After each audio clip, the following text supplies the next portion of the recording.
এই মুহূর্তে আপনারা যারা আমার এই ভিডিওটি দেখছেন সবাইকে স্বাগতম।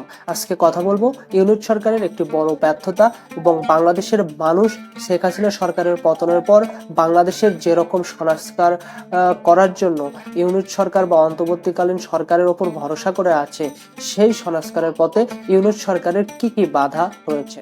প্রথমে আসি, শেখ হাসিনা সরকারের পতনের পর বাংলাদেশের যে আইন শৃঙ্খলা বাহিনীতে একটি বিশৃঙ্খলা অবস্থা দেখা দিয়েছিল, সেই অবস্থা কিন্তু এখনো পুরোপুরি কাটিয়ে উঠতে পারেনি বা সে আইন শৃঙ্খলা বাহিনীতে কোনো শৃঙ্খলা ফেরাতে পারেনি অন্তর্বর্তীকালীন সরকার। সবচেয়ে বড় কথা হচ্ছে, শেখ হাসিনা সরকারের পতনের পর আইন শৃঙ্খলার যে অবনতি হয়েছিল, সেই অবস্থারও উন্নতি করতে পারেনি ইউনূস সরকার, যার কারণে কিন্তু বাংলাদেশের যেখানে সেখানে চাঁদাবাজি হচ্ছে, দখলদারিত্ব চলমান রয়েছে। যে পারছে যেভাবে পারছে অন্য জায়গা সম্পত্তি দখল করছে।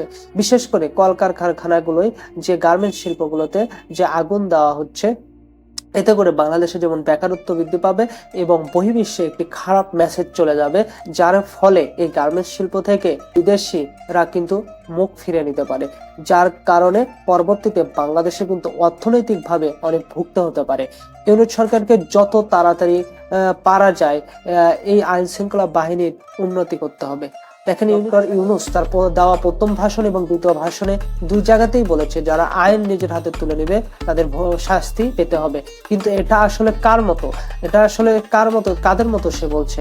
ওই যে শিশু সন্তানদের মারা যেমন ঘুম পাড়ানোর জন্য যেমন বাঘের ভয় দেখায়, বিভিন্ন কিছুর ভয় দেখিয়ে যেমন ঘুম পাড়ানোর চেষ্টা করে, ইউনূস সরকারের কথাটাও ঠিক এমন, যে যারা আইন নিজের হাতে তুলে নেবে তাদের শাস্তি দেওয়া হবে। কিন্তু এই যে যারা চাঁদাবাজি করছে, কলকারখানা দখল করছে, বিশৃঙ্খলা সৃষ্টি করছে, তাদের প্রতি বা তাদের বিপক্ষে যে একটা আইনি পদক্ষেপ, শক্ত কোনো পদক্ষেপ নেওয়া হবে, এমনটা কিন্তু দেখা যাচ্ছে না। তাই ইউনূস সরকারের উচিত হবে খুব তাড়াতাড়ি এই যে যারা বিশৃঙ্খলা সৃষ্টি করছে, দখলদারিত্ব করছে, যেখানে সেখানে আগুন দিচ্ছে, তাদের প্রতি এক শক্ত অবস্থানে যাওয়া, যাতে করে এই কাজগুলো থেকে এই দুর্বৃত্তরা বিরত থাকে। আর ইউনূস সরকারের সবচেয়ে বড় বাধা সংস্কারের ক্ষেত্রে রাজনৈতিক দলগুলো, কারণ ইউনূস সরকারকে এই সংস্কারের জন্য সময় প্রয়োজন, আর এই সময় বাংলাদেশের রাজনৈতিক দলগুলো তাকে দিবে কিনা,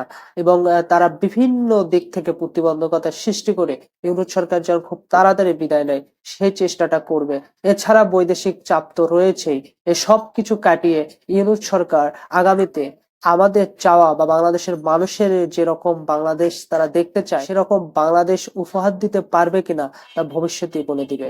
এ ব্যাপারে আপনার যদি কোনো মতামত থাকে অবশ্যই কমেন্ট করে জানাতে পারেন। ধন্যবাদ।